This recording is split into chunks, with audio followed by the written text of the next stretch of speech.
Tubaniriza mwenna abatulaba ku mukutu gwaffe ogwa MC Uncle Bean kyemukola nnyo kyamaanyi ddala kyemukola okubanga musharinga mukomentinga mulikinga. Mwenna abatugoberera ku mikutu gyaffe omuli ogwa TikTok ogwa Facebook n'ogwa munnange ogwa Snapchat n'ogwa Facebook mwebale nnyo mwebalire ddala ku subscribinga mwebale kulikinga mwebale kutuvuma bannange mutuvume kubanga bwe wandika comment ng'otuvuma oba onziza mu line wenneesiriwazza n'entuula kubanga munnange yegwambulirira nompa direction entuufu kubanga munnange ekizimbisa omuweesi ku kkubo kuba kulagirirwa naffe twasalawo tulagirirwe. Amanya n'eddoboozi mutibwa King Fad Uncle Bean the Rusty Bone omukeeza akeeza abakeeza okero ogenda okukola kibojjera ku lwakyo Simonanya Tumbuto Vision Boy Salongo Incredible Never Challengeable the Expendable 2023 mwana Zola yembende Kiganda Kasebwembe owetera kalamba nobangadda emisozi wadde mu nchunju totuka ne kamusenene wadde kyamuyini oluva kasozi kasegonja akabuga ita akasenyama ebuzibwere wa Sentongo nokkirira ewa Senyama nogenda wa mwami Kamanyo eyafa ne mukyala we yafa musora gwambojja mama Nakalega nobanga mu kidanda watire embizi totuuka awa mpisula kalori mujeke tina oyambukira yafane tumwabiza olumbe nga 18 December notuke mu kakumba asura amaliba yanzala yagwamu kati anoga bumwanyi bwe yalwala obulwadde bw'ensawo abaana feto mulabirira banzika ku kkubo erive Kampala neridde Kampala singa banteekaawo mbamba alaba bulungi nnyo ddala omulambo gusula ku bijja omuzimu musabo detective omusajja yawandiika akatabo Fumita Emboz yenze kennyini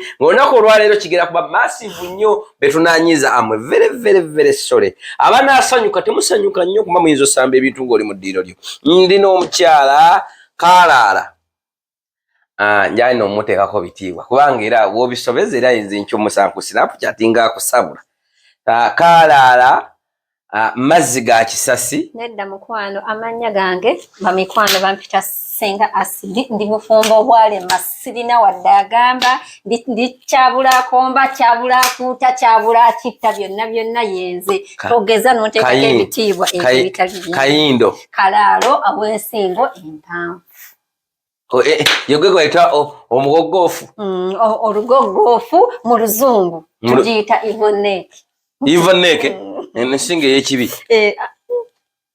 Devo bakita Devo si kyekibi genda maaso wesonyiwa oluzungu nakugamba wesonyiwa oluzungu njaddoyi tojja kitegeera kino ne bwe nkuwa ssente kyesonyiwa Ivoneke tukireke nga bwekiri wamma mikwano abatulaba tutubaniriza nnyo ku program ey'olwaleero mwami Bean nga we yagambye bateka kucha mwami MC Bean Uncle Bean nga bwabagambye mutuvume mu commentinge musikasito tuvuma no sharing togeza n'otuvuma n'otatambuza vidiyo eno tambuza eno vidiyo kubanga si yajjajjaawo tambuza eno vidiyo kubanga comments zammwe ze zitubeezawo ate muli baddembo tuvuma kubanga era amaloboozi gammwe gamatalenga kubanga ffe tukolera ggwanga tukolera bantu wakiri Katonda alitusasula so kati bw'oba ogezaako sharinga video n'ogwosharingidde mugambe bambi giraba obavume kale commentinga kale likinga omuganda n'omugamba ne jjajjaawo gimuweereze tambuza vidiyo kubanga si yajjajjaawo. Ennaku z'omwezi zigenda kubeera 21 omwezi guno gwennyini gwe tulimu lwe lw'omukaaga luno tugenda kubeera North York 30 Gordon Mackay Road we tugenda Mackay Road since you are remaining Mackay Road. Yes, thank you for correcting me. But King Saha Madlat and Chico bagenda kujja kikyongeza naawe ngati weyogeddeko andi bwe balogamba tuya abantu 10 ne babala kumbe ate wali 11 so okuyingira zigenda kubeera $7 VIP $10 singa onoogulira ku mulyango zigenda kubeera $10 VIP $10 mwameka ng'ogulidde ku mulyango wabula waliwo ka ofa k'abanyukama waliwo tiketi ze baategese abanyukama duka misinde waliwo ka discount ak'abanyukama newkama kitegeeza abaakayingira ensi eno sifaayo oli mu Uganda no matter what oli mu Jamaica no matter what oli mu Nigeria even you are new stranger a newcomer please come we enjoy your money no one can enjoy yourself ate n'ekirala mulekerawo tereke sente ez'obuntu obutonotono ng'obwo otereko tya $7 mbuno oyagala kugula ttaka obujjudde bannange $7 bamikwano tetezizimba nnyumba. If the money you have cannot solve the problems that you have, please that money ogenda ogula akayumba ate simaliza nyumba yange ngenda mu kivulu ennyumba gy'oli mugizimba abannayuganda balina fitina bali mu jipama bagenda namulogafe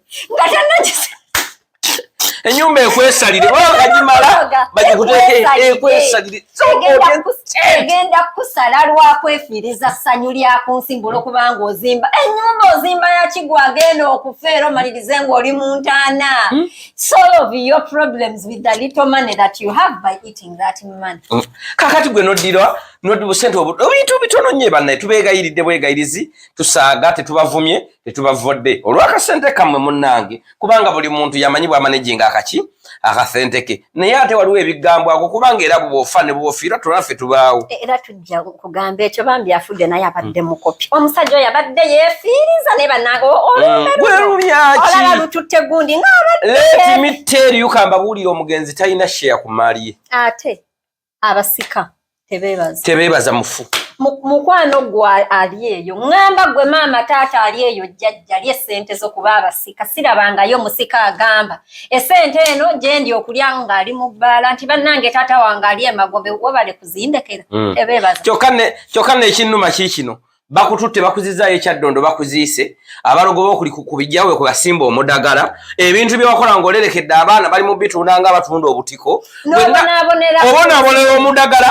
obonaabona abaana bo batunulira beetema okaabira eyo kwiga wenna nga tewassanyukaawo n'olyoka ogwa ku balogo abalimisa abafu mukazi watu musajja watu obonaabona ng'okola ku nsi n'oka ne balyoka bakulimisa eri afiira bulaaya ne bamulimisa jjukira osookera mu fiijo b'ofiriizi gundi tebamulimisa semanga nti emirambo genda mu maaso oyagala naku zino nange embiroota nenge gye naloosemu omuntu kandi ngamba kati yazze otya mu bulamu bwange nga yafadde yabadde mukazi musajja n'omukazi nga baagala kukozesa ki ng'omukazi akusaba ng'akusaba olina gy'olaga nze siri mu lisiti omukazi yabadde baako tandise genda mu maaso naye nga bannaebyo ebyo so bannange ayagala okubanga ofuna tiketi mama Putimof mwine enamba ye owa Newcama contactinga nja kukutuusa ku alina tiketi zo gwa Newcama mu bwangu ddala speed yayiririri ate obeere nga weefuna tiketi zo kano kansuso buli munnayuganda ali wano atendinga ebivulu oba kale gwe atannabako atendinga kivulu kasita oliraba ekivulu kyonna nga kiwandiiseko mama Putimof wakiri sente kola ki genda ozeewole kubanga yenna abavulu wano gwe tulina era ne pulisiti eyafulumye taliiko genda mu maaso nakyo isa ndikola ekyo kyogambye investigation ndi mukola investigation eyo nja kubuulira lisiti y'amaanyi ga lisiti ani agapika entuufu nenze eyo lisiti vaayo senga sina gwe ngenda kukuba nenda kubeera as honest as possible lisiti eyo nagirabye erimu abantu be baawayiriza naye ng'ate erimu n'abantu mu butuufu nga bakumpanya era ng'egyo emisango kibavunaanyizibwa mituufu naye lwakubanga nze nga nsi mulimu abatuufu mulimu mulimu ne be baawayiriza naye nga tennaba kufuluma waliwo omuntu sijja kumwogera linnya twakola meeting namba eyo ensonga nga bwe bagiwandiika mu lisiti ne bagamba naye senga lwaki toyogera wallahi billahi okufa olwaleero nimbye mumanyi tewayagala n'oyo omusajja teweegeziwaza bagamba senga tulina obuzibu buli bwe buti ne bwe buti abantu bwe bati era gyogereko lindako ne ngamba munnange si kye ekyakuleeta ku bulaaya ngamba si ekyandeeta ku bulaaya ate ne kubalya ssente tulinayo abasajja abatalya ssente naye nga muli ebirala nammwe lisiti yammwe weeri muli abaana wano amalobba muli ebisoobooza byabwe bantu mmwe tujja kwogera mannya naye nze mbagambye babandopera dda tugende maaso, but this is a disclaimer. Bino bigambo byange ono. Hey, Sukuka. Tabirimu, this is a disclaimer. It's me talking and telling. Giba mikwano muchusemu obwa Seruganda obwo kuyamba muna Uganda muno. Muberenga bwe buli wo stop explain. Tosalanga gwakawala nga tonawulira gwakalenzi n'abapyo bagambako nti lwaki munange gundi yo tambuzo oti nagalali yasi. Naye to boba olisenga twalanga eno neno omuggo gw'okubisa gwozaala. Omuggo ogubonereza gwotazaala ne gwozaala gube gumu. Akati kubeko banyuka. Naddala abawala. Ngira nze ndiye bagire bazentunudde.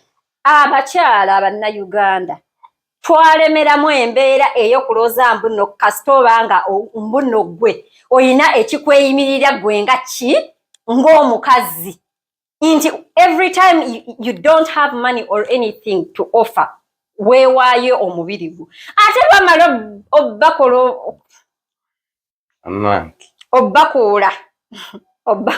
obbakoola ennimiro zammwe ate ne mujja ne mugamba oyo gundi nali mupya na-exploitinga bamikwano omuntu mugambire wonze neetaaga obuyambi bwo naye nga byebijanjalo byange tojja bikuula naye akole ki akimanye. Stop offering yourselves. If you have nothing else to offer, don't offer your beans, and when you offer them, don't cry for tomorrow. I'm just saying, hey, it's gone.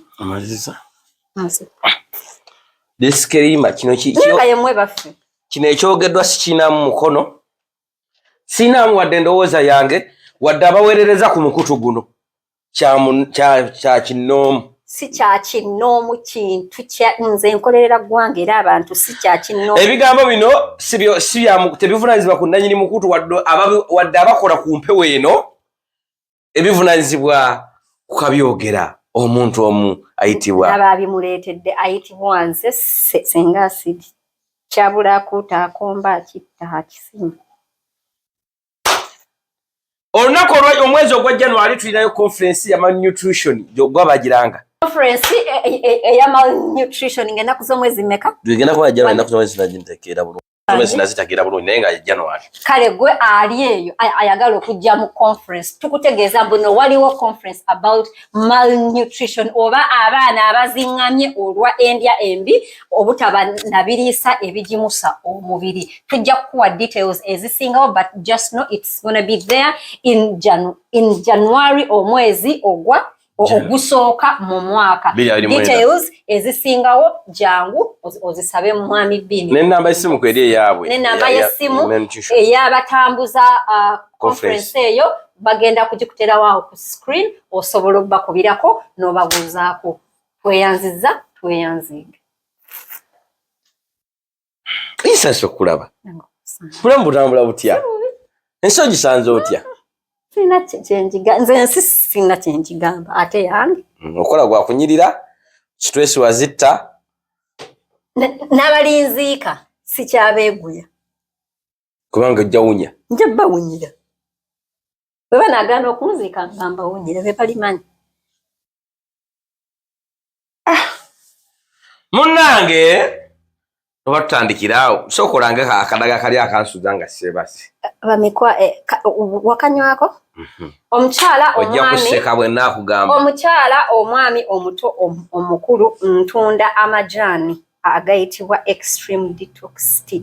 Detox tea kitegeeza caayi akunuunamu buli kakyafu akwera mu musaayi gwo mu lubuto lwo mu mawuggwe go kwegamba ne kakulongosa wenna noba ng'oli ku ki ng'oli nkwalaali gwassa obubi alowooza obubi ayina ettima opama bubi ofuuka bubi olubuto lunene kwegamba oli awo toyina mirembe ng'olubuto lukususeeko oli mukyala oyagala okukola figa n'akabuto nga kano akange nina abaana abo abalamu ate abakulu abato naye ng'ate abakulu nabo bangi ne bennyonsezza nabo bangi abato n'abakulu naye ng'olina okubeera nga kafiga kakolibwe kati. Gula amajaani gange bagayita extreme detox. Nenda basomera ennamba y'essimu kwata peeni n'olupapula. Ennamba y'essimu eri ey'Ekampala. Ey'Ekampala eri 0750 94 7608. That is 0750947608. Mama tubakwata mpolo gwavu bwaba wubadda. 075 94 7 08. Eyo ye namba eya detox Tigwali e Kampala nga oyagala amajani ago kukoza muve ku bijani ebitakola ne bikutwale manju wenna noddukana n'okonziba bwoti enkeera kasitoddamu okulya n'ogejja bwoti nedda ago sige majani kale nekiyita ntya ofunamu embiro kibiye kimwogere ebigambo mu bituufu byabyo bannange abali ku Bulaaya ngamba wane Canada enamba y'essimu Canada ne kwa America 64+1 647 739 4034 dam +1 647 739 4034 abali e Dubai abali e Qatar abali e Bahrain kwegamba mu nsi yonna tukutuusako amajani ago wonna wobeera ogaagalira enamba zezimu ku muntu ng'oli mukyala kano k'abakyala bokka si k'abaami ng'oli mukyala ng'oyagala envaazo okutereera obulungi envaazo ŋŋanda ekikweyimirira freedom fighter yo gavumenti enkulu ereetesa wano ku lisiti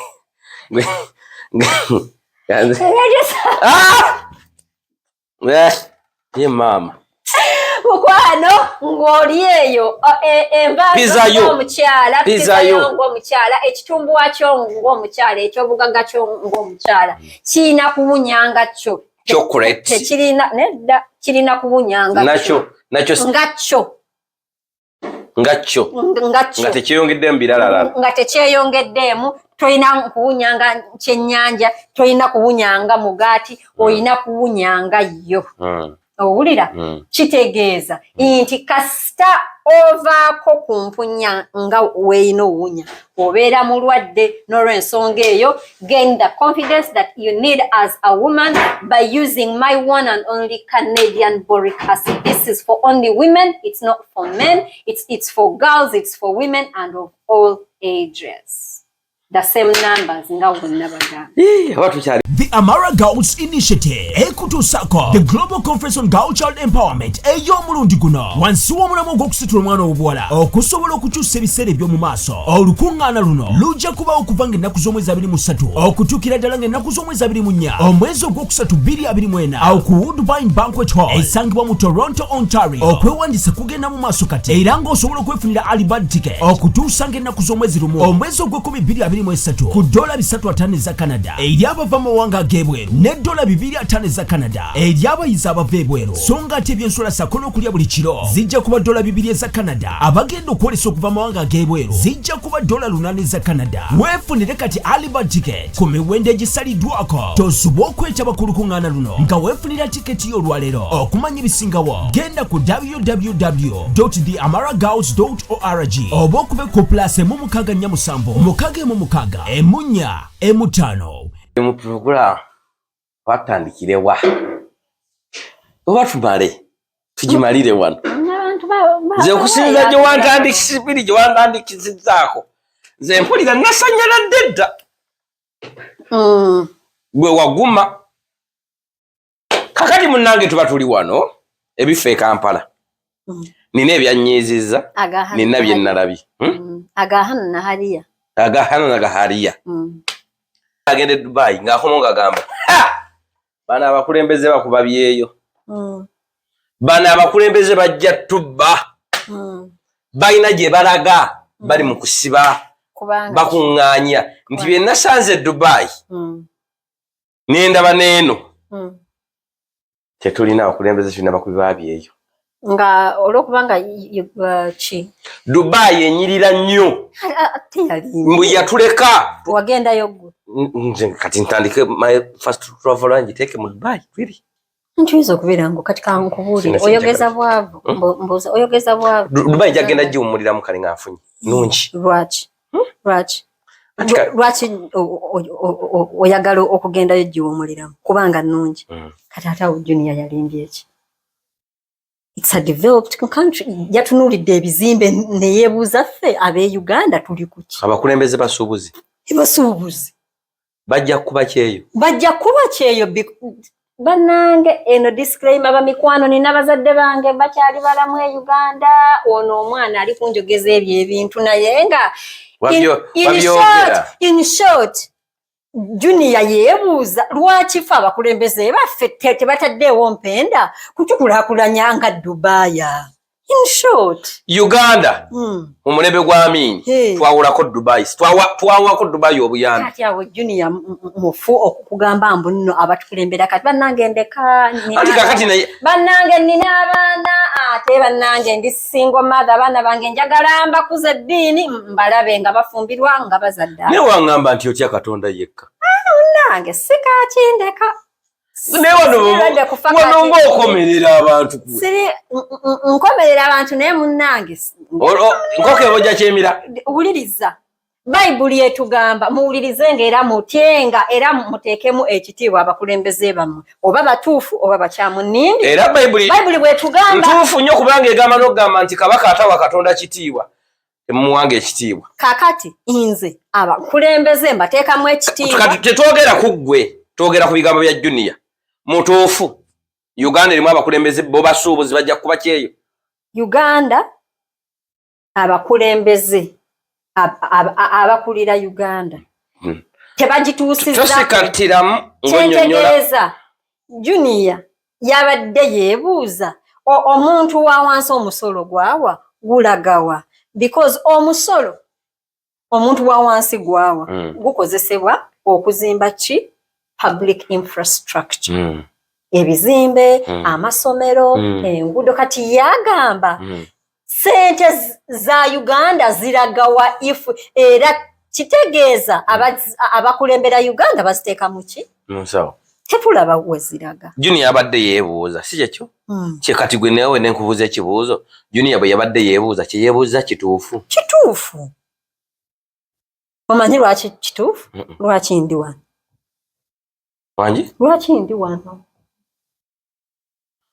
buli wayina ensonga najja kukyala ndi mutuuze wano e Canada wasalawo nasalawo lwaki olowooza nze nsanyuka nnyo nga taata wange akeera nga mulwadde nga sobola kuvugawo mumotoka kugenda mula tosanyuka olowooza mama wange bwankubira ayi mu kifo ky'omuyitira omuntu agenda amundabire athis nandirinyeewo booda kino kankubuuze nga kibuuzo omuntu ali mu gavumenti asobola okulaba ebibi gavumenti byekola asobola nga nze nkolera gavumenti nkolera gwanga Uganda era omuntu ng'okolera gwanga Uganda obeera okolera kati olabe osobola okulaba naawe mwennyini okolera gavumenti tokolera bantu nze nkolera maanyi g'abantu okolera abantu abantu beki anti kati nze enjawulo gye nina ku ggwe nze nkolera bwereere ate nze nkolera ki ani ansasula nga byokolera gavumenti nkolera gavumenti naye nga tensasula ndi public service pro bono n'omuntu ali mu gavumenti alaba ebibi kakati obuzibu obubeerawo omuntu nga okola waliwo okukola mu gavumenti kubanga abantu balese ekibuuzo nga Junior gavumenti yolaba nti nno abajja kusuubula mwokola ki mwokola kakati buli muntu akola e Uganda akola mu gavumenti because the people are the nation abantu ly'eggwanga Uganda n'ebigitambuza byonna era buli muntu alina omulimu e Uganda akolera gavumenti ndabiraako wali katono because ne gavumenti okumanya gavumenti ogikolera ekisooka buli woowa omusolo you're giving back to the government to do stuff for the people njagala kuvaayo so n'omuntu akola mu gavumenti osobola okulaba ebikyamu ebiri mu gavumenti the only problem is that omuntu gwe kinnoomu ne bw'olaba ebikyamu tosobola kutereeza ggwanga gwe ng'omuntu omu yes because the system is rotten when you try to cleaningako ate obeera osuuza bangi kati ngovu abakola obukyamu kati ngovudde ku junior gwe bibi kibyola mu government ebibi byendaba mu government inze ebisinga byendaba nti government te protectinze baana kubanze ndi muzadde government te protectinga bakyala kubanga ndi mukyala government teyambye bantu basoma efudde nnyo ku batasoma nedda inze nganze omuntu eyasoma government yaffe ebisuubizo byeyatusuubiza ebirungi ebiri mu kusoma tetubirabye bazadde baffe beewola ssente education the key education is the key abantu abasomye abaana n'abakyala kunze kugwe Munnayuganda wangalira mu diaspora, America, Canada, UK, Australia ne Germany ng'okyakola emirimu ebiri kwesatu okweyimirizaawo. Okola akaseera kawanvu, okola ku weekend, okola ne ku nnaku enkulu, tolina kadde n'akamu okunyumyamu ne famire yo yadde okukiringa nabo. Omukisa guguno nkwanjulira enkola ey'okukolera ku mutimbagano online business. Kolera awakaawo oba mu kifo kyonna kye weegomba mu nsi yonna. Awo nno ofuna akaseera n'abantu bo ng'eno bw'oyoola omudidi ng'okolera ku mutimbagano. Tekikwetaagisa bukugu bwonna. Abakuyambako weebali okuyisa mu mitendera gyonna. Okumanya okukolera ku mutimbagano yita ku www.d-flax.com oba tukubire ku +1 925 214 3563. Kolera ku mutimbagano ne babinojjo bakwebuuzeeko. Kati kinakyo ne kisomesa abaana bo ine Uganda baganda abo babakojja kibaga nti education what education is not the key. The key lwakuba temwamanya nti kikugulira oba kikusibirayo kikugalirayo. Kale bazadde baffe bafunanga loan, bazadde baffe ne basula enjala, bazadde baffe ne bakola bambi ebintu bingi nga babagamba mbuno essuubi liri mu kusoma. Abaana ne basoma ne tusulanga tutunula. Bini ne tusulanga nga tutunula n'osoma emyaka 13. Imagine okusasula government. Because government, rather the education in Uganda is not free. It is not free. Ne UPE teri free. So omuntu okumala emyaka 10 n'egyo nga you're putting money somewhere. That money is too much. At the end of 13 years, omuntu atagenzeeko ku ssomero. After 13 years, you can use that money to develop yourself. Because Uganda, abantu abatasoma, bebakyasinze ssente ate nga bakozesa abakola ki? Abasoma. Bebuzibo. Yes. Tetujja gendayo nnyo. Otujja funa olunaku lwayo. Era ffe munnange okusoma. Bakuyigako oluzungu kakati gwe atasoma oli wano nange oli mu esi nange ate nga oli suppose kubeera eryejjadda mukakana nti tewasoma kati nze yasoma owulire empalana ya community. I'm just saying that si empalana ya community olaba okuboola okwo kyesisaanadde kankubuuze nasoma ssebo nnyabo bwebabeera nga batugamba twagala osoma obeere wanjawulo ku muntu atasoma lwaki tutuuka nga opportunities are the same as a person who did not go to school. Lwaki tutuuka nga actually omuntu atasoma n'akozesa ate obwongo bwe n'atunda emmwanyi ze asobola okutuuka eyo mu maaso ate n'akozesa nze asomye n'asasula peanuts. Anti kakati obuzibu bwe mwina bumu n'Abannayuganda musoma kufuna mirimu. Fabatasoma tukeera ku makya tutandikawo. Era gavumenti ya Uganda kyengisaba nze abakulembeze abagenda okujja mu maaso noti bano abaliko ngamba abakulembeze abaliko tebakyabuulirirwa bakola byabwe mwabavaako bannanga abakulembeze baffe abajja mu maaso eyo toli ku bano bakama bange bw'anyaga nti abaliko bagenda bakama bange teri kiwangaala nga kiri ku nsi owakano oli mulokole oba nedda? Ndi mulokole. Oli mulokole oba nedda? Ndi mulokole. Bible egamba whatever lives dies. Buli kimu nimbye ate buli ekizaliwo omwana w'omuntu kifa. Kakati abakulembeze baffe bakama bange abaliwo kati buno bubaka si bwammwe, nze siina kyenkola ki mukole buli kyemwagala, nze sibaliiko. Abakulembeze baffe abajja mu maaso eyo mbadde mbasaba mukyuse education system ya Uganda yonna. Bwe muba musobola muyinza n'okujjawo okusoma abaana mubasomesa olulimi, mubasomesa obuyonjo, mubasomesa ebyobulamu n'ebyobulimi nga ne mu wiki babasoma ennaku 3 naye batasoma. Oba tunakolanga homeschooling naye ebyo byokukwata omwana emyaka 10 n'egyo ng'akeera matutulu osanga akaana kali mu nassale ku ssaawa 11 kali mu baasi. Ate no baasi gwe mugaggamu waliwo buli kubigere. Batusomese ennambi, batusomese kintu, batusomese divinity ng'etugamba mbu genda maaso mukwano n'emiramu. Shaleero ngegenda okundeetera okutatandika kunywanywa kati mazzi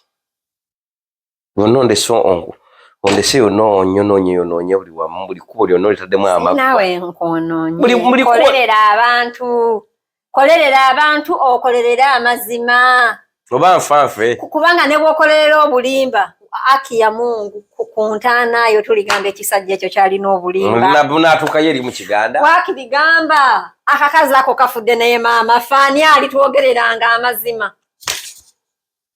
Senga Asidi munnange tuba tuli awo nze disclaimer sinze akolaki abyogera Senga Asidi abyogera nze just mubuuza biki bibuuzo tuba tuli awo ku lusumu ng'ali eno Hajati ku lusumu dokita nga yingi ni yasigadde erito zakumaka oweebiiso manyi ku lusumu saaga mwogera ku mwannyinazi wange ye tujja mwogerako naye okola bwoti onyiriza akuba owuwe akuba kabina akuyisa nakaziŋŋoonyo akuba owuwe akuba sirika kati ono wange ninayo gamba kati nze gamba n'oguwe ewuwo munnange dokita ng'ali eno tunyumirwa twali mu Miss Uganda eno munaye tugenda okuddayo dokita ngate inginiya ng'omanyi abaana bannakigwanyizi b'e Uganda embo saaliyo nze siri kibeera kya Ddondo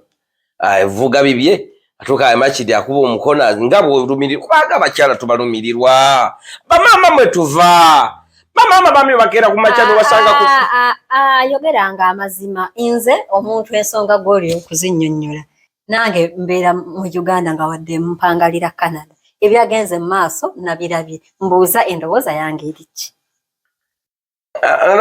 kati njankusobola kunyumiza bino nkusembereze nga manyi nti omukyala aweebwa ekitiibwa nakazadde w'eggwanga afiibwako ennyo kati nga inginiya Akram oweebiiso tayinza kuleka muntu ku kkubo kubanga bambi omusango olusi single mother n'amutwalako kandi mukutu musendoza single mother n'agamba ndoze ennaku ennuma kane kampeyo kampadde ndoza mpayo ku ssente n'amwefuulira omukyala yeefuulira dokita gundi inginiya mukoddomi wange bambi kiki abakyala mukola ebintu ebyo muntu aba akuyambye ekitiibwa kya dokita kifa ekitiibwa kya dokita kumwenyinaze nenda kwogera ku nsonga eno nga mu mazima gaayo buli muntu mwogereko omwami nedda ekisooka tulina abakyala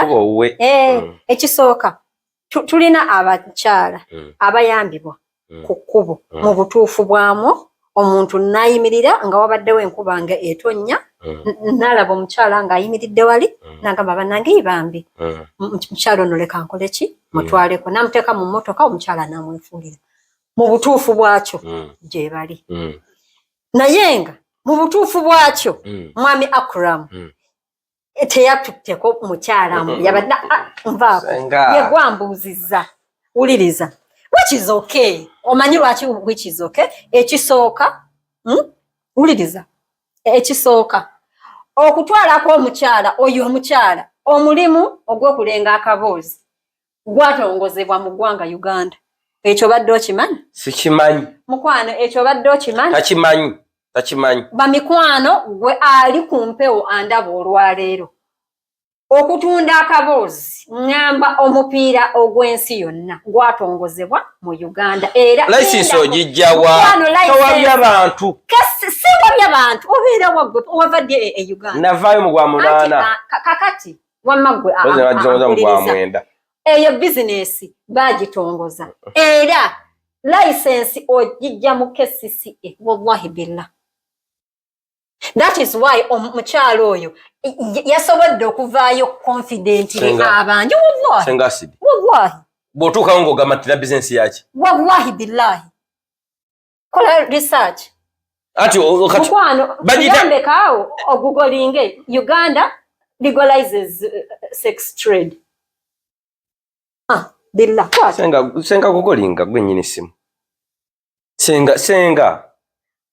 Ekikulu bini owakana ng'oli mwavu sibawo mmeka. Ate kati ekyo otaddeko kati werekereza ku kyaki. Senga. Obeera wa on May the 3rd, 2001, the Ugandan Parliament passed the Sexual Offences Bill in which criminalizes engaging in prostitution. Anyway, Uganda global is sex work legal in Uganda. Anyway, in short, did you get it? Can I have a look at that? Senga asidi. Omulimu gw'okutongoza akaboozi. Batongoza omulimu ogw'okutunda akaboozi. Era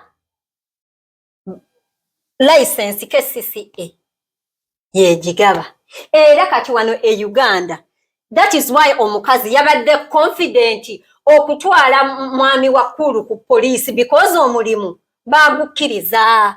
Jukira edda nga omusajja ne bwakulya amalobba tosobola nakola ki gaveeko abagategedde bamu omusajja nga ne bwakulya amalobba wallahi ulira ng'omusajja ne bwakulya amalobba tosobola kukola nange mama wange mulamu akamboba omwana wange yaba kibi ne bigamba biki ekyo gyesoso okuwulira mu nsi muno amalobba ulira nga omusajja akulya amalobba nenga toyina nawe osobola kukola ki kuloopa. Njagala tuyamba abatulaba musengasi. Yes. Kuno kuliko abantu abaasoma batalinga bbiri.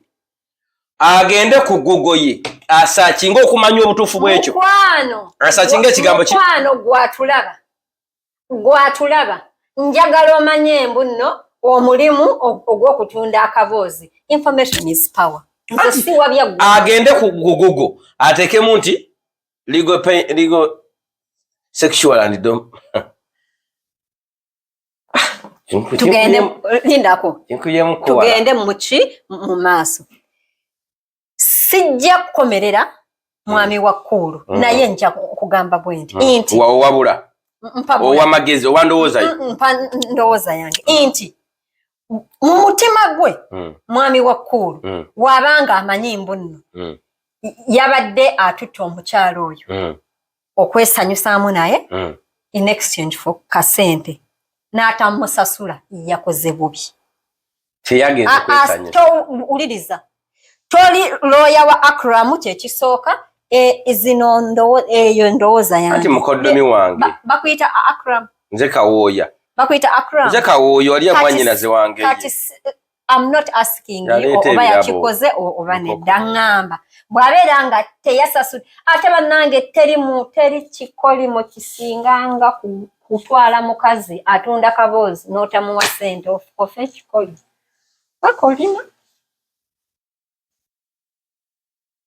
bakolima naye nga if they agree. Naye sente yadde asabye e Uganda wadde nnyingi nanga we ngambira omukazi yabadde yenna akulubuse talina wadde sente zisiba nviiri alinga nze wano yenna tamwedde enkwawa tamanyi naborikasidi wasengasidi wamuguza mbu naasaba $3,000,000 zimufaanana $3,000,000 oyo azimanyi kati nga bw'ogambye si byange nga bw'ogambye nti etteeka lyatongozebwa okutunda ekintu ekyo license weeri ogijja mu KCC. Yes.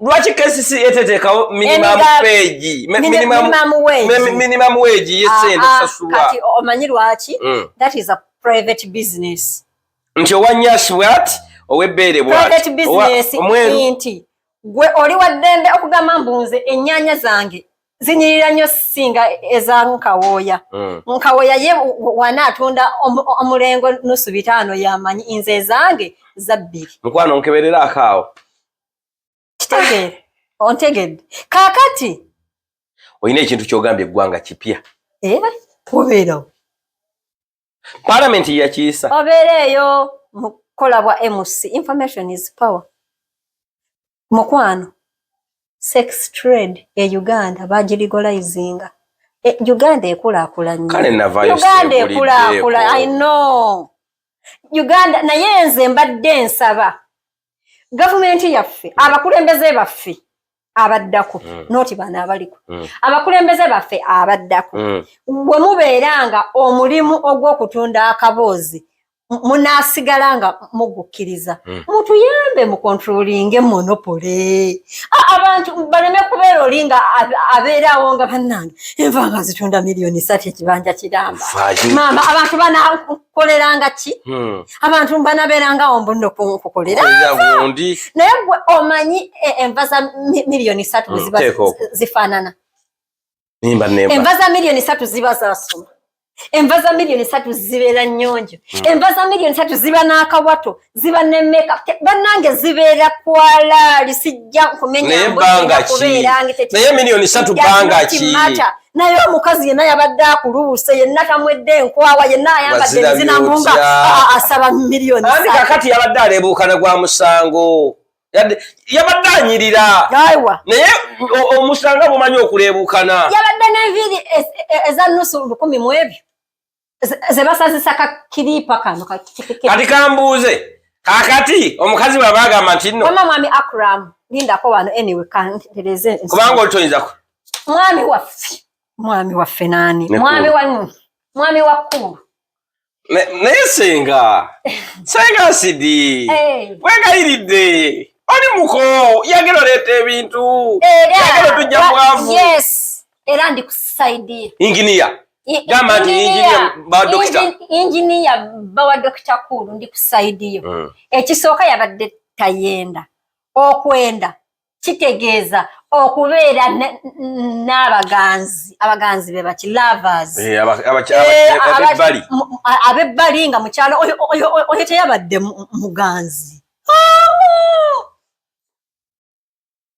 kambuuze wobeerawo ng'olina ennyunta ng'oyagala kunywa amazzi oganywera mu kibatu oganywera mu kikopo ate era ne bwekinyweramu tekifuuka kikyo onyweramu n'okirikaawo tugende mu maaso talina musango gwe yakoze bwe kibanga kyekituufu yabadde yejjako nnyunta naye kati olabe fitina ya community bweri kakati mazima bagenze tebamaze kulamusiganya yembuuza lwaki oli yakkiriza okusumulula oluwombo olwo olw'amagi ng'olwo tamaze kusola yembuuza ono yagenzeyo kulya byambiro bwebibanga bituufu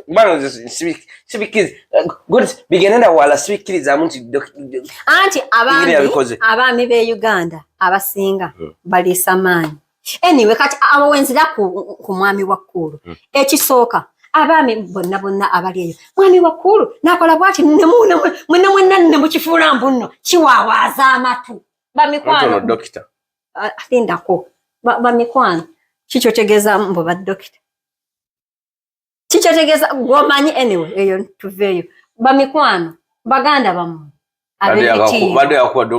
bamikwano baganda bammwe ab'ebitiibwa baminisita bataata bammwe badokita manya balooya manya baani bonna bakolera ddala mwami wakkulu ekintu kye yakoze Kampala omuwala oba onyirira oba nedda kakutande ng'onyirira nganzi tosobola tambula kuva wano kutuuka wali oli nga tagambye kutwaleko maama era bw'oyingira maama nkutwala sister olagawa ulira n'omusajja ow'ekitiibwa gwe olaba n'emmotoka n'ogamba bannange kanviira omusajja munnange bwe neekondako mukwano apaakinga ole nakugamba jangu nkole ki nkutwaleko ntuula mabega aleme kunneetegereza ogenda tule ng'akugamba ntuula mu maaso nze sivuga bantu batudde mabega oyagala kuntuga I'm not your driver ntuula awo mu maaso ntuula awo mu maaso oli otya munnange so where are you going ebisajja mwenna byonna ebyo omukono oguli guti nga bikukola kati mulyawo mulekanira bakulu mbola okubanga ki atakikolangako tetuganye kukikola bakulu bwekibanga bakulu ekintu kyeyakoze nze obuzibu butalipa butava gyali kubanga bannange omuntu akeera n'anaaza akantu ke kwano ekapaye gwe ogizanyiremu enyenini oleme wadde ogigulira sabbuuni naye nga sabbuuni wasabye wa bbeeyi ate nga olabika onaaba wa kitole olimba nnyo naawe yasabye shawageero yasabye shawageero ate nga akozesa dini ya ng'ombe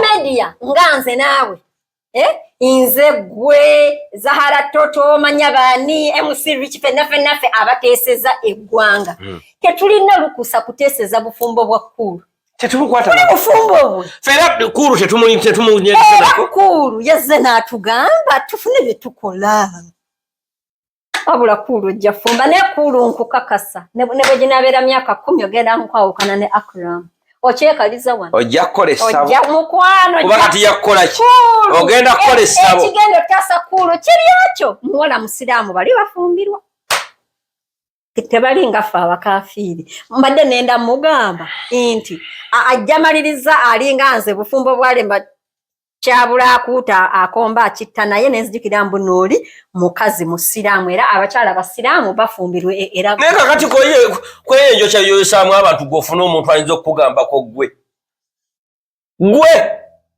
senga si yolina omuntu gw'oyinza osuzeewo senga sirina muntu aŋŋambako oba muntu antakula mukwano senga nasaatuuka okusaatuuka okimanyi okaatuuka okusatuka mu Luganda kuba kutambula ng'osamalaliza ate okaatuuka okujjula amasavu wenna nga waziba wenna nga ekkubo lyaziba nga tewakyali wenna noti kuzika kwegamba tolina muntu akozesa exercise nga wenna olimu bakita batya bannange mu Luganda kyogamba nasaatawala kusaatawala nze mmanyi Oluganda kusaatawala omwezi ogwokusatu tulinayo conference bagiyita God Child Empowerment egenda kuba mu Gwakusatu mukwano gwaffe gwayagala okubanga ogyetabamu wewandiise mangu bayita Girl Child Empowerment abaana abawala baweebwa ekitiibwa mubongeremu amaanyi baviibwe emmanju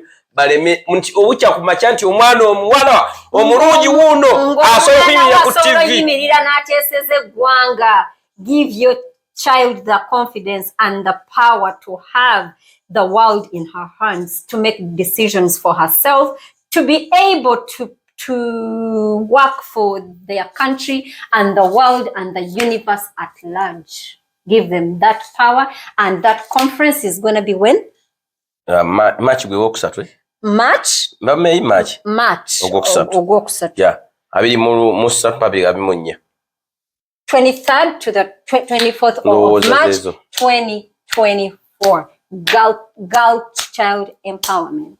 Bw'oba ogisubiddwa waliwo ey'omu Gwokutaano bagiyita mental health ya Mulongo Nakato. Abalwadde b'obwongo oba abantu balwadde ba mental health si kyekyo. Omuntu nange nsobola okubeera wano senga asidi nonkyankalanya nenkubanja akasente kange ka nnyumba ngenda okulira senga asidi ate yagenze Sweden. Omutwe ne gukola ki? Mental health wellness okubeera nga olowooza bulungi osula bulungi nga your mental state obwongo bwo senga njaga onyambire ddala kano ke kanasembayo akalango onyambire ddala tulange bano abantu kuba tugenda mu muzira by the way tugenda mu winter wayinza okuba watasobola kufuluma genda kukola omukisa gwazze ogw'abantu bafa www. Kakati abantu ensi ennaku zino etambulira ku mitimbagano kituufu oba what we can call online marketing or online sales or online working or online everything. Era kati bantu batono nnyo olinga alina okukera everyday mbu agende mu office akyakozesa amaanyi nga tractor akyakozesa amaanyi nga tractor akyakozesa amaanyi nga abazimbi. Ennaku zino everything became digital. Era gwe omuntu ali eyo nga oyagala okuyiga how to work online ng'olina business yo nenga oyagala kugitambuliza online. You know, like ku internet. Tulina abantu abasobola kutendeka noba nga maximizing all the profits and all the output that your business can make, and that is called, it's a business band. You can Google them. They are on www.d-flux.com www.d-flux.com oba osobola obba kubirako ku namba y'essimu oba okubaweerezako WhatsApp +192 52 143563. Njawo kadde mu luzungu abasobola okukolera ewaka nga okikozesa mu luzungu. Don't be going to working to energy. Money in the comfort of your home and your sofa, on your toilet or in your bed. Can you please DM us or call us or send us our WhatsApp on +192 5214 3563 or you can reach us on our website www.d-flux.com. That is www.d-flux.com. Flux of FLUCKS.com. Munnayuganda wangalira mu diaspora America, Canada, UK, Australia ne Germany ng'okyakola emirimu 2-3 okweyimirizaawo. Okola akaseera kawanvu, okola ku weekend, okola ne ku nnaku enkulu. Tolina kadde n'akamu okunyumyamu ne famire yo yadde okukiringa nabo. Omukisa guno nkwanjulira enkola ey'okukolera ku mutimbagano online business. Kolera awakaawo oba mu kifo kyonna kye weegomba mu nsi yonna. Awo nno ofuna akaseera n'abantu bo ng'eno bw'oyoola omudidi ng'okolera ku mutimbagano. Tekikwetaagisa bukugu bwonna. Abakuyambako weebali okuyisa mu mitendera gyonna. Okumanya okukolera ku mutimbagano yita ku www.d-flux.com oba tukubire ku +1 925 214 kolera ku mutimbagano ne babinojjo bakwebuuzeeko. Naye abali mu Afrika mu kyondo ky'obuwalabu mwe temutawaana. Kino kyaffe abaabuka kozi Atlantic Ocean, Red Sea, abaabuka kyebaga nti yagenda mitala w'amayanja ng'oseka abaabuka eddogo bino byafa batakyasabira mu makyaki gatusuubiza tutwala bwe mujja kulinya ennyonyi mujja tambula amawanga bannange ababadde nga bakola. Naye wangamba oli mulokole sengasi wayatulira wa pasa Namutebi simanyi oba okyasindika ekimu eky'ekkumi. Sikyakisindika. Ondo wagwa saagwa wabaka sirayidinga saagwa nasingako ku pasita wange. Pasita wange namusinga entege. Bayibuli egamba nti mwanjooga naye nabalaba. Era bamikwano gwe ali eyo ng'oyagala okusabira ng'oyagala omuntu ayinza okuwulira enjiri mu butuufu bwamu ate ku bwerere osobola okuwange. Nze pasita wange kati nyinza omukyalenjinga nyinza omubuuza naye pasita nine omanyi nze nina ebibuuzo ebitanzira ayi Mukama Katonda w'ekisa ekingi sirina amagezi gangenda kutegeera mu bigambo byogerwa. Gwe yayamba Dawudi tukwebaza okutuwa obulamu, tukwebaza otuwangaaza. Eri mulumu tulimo King Sir twesangeyo ne Madda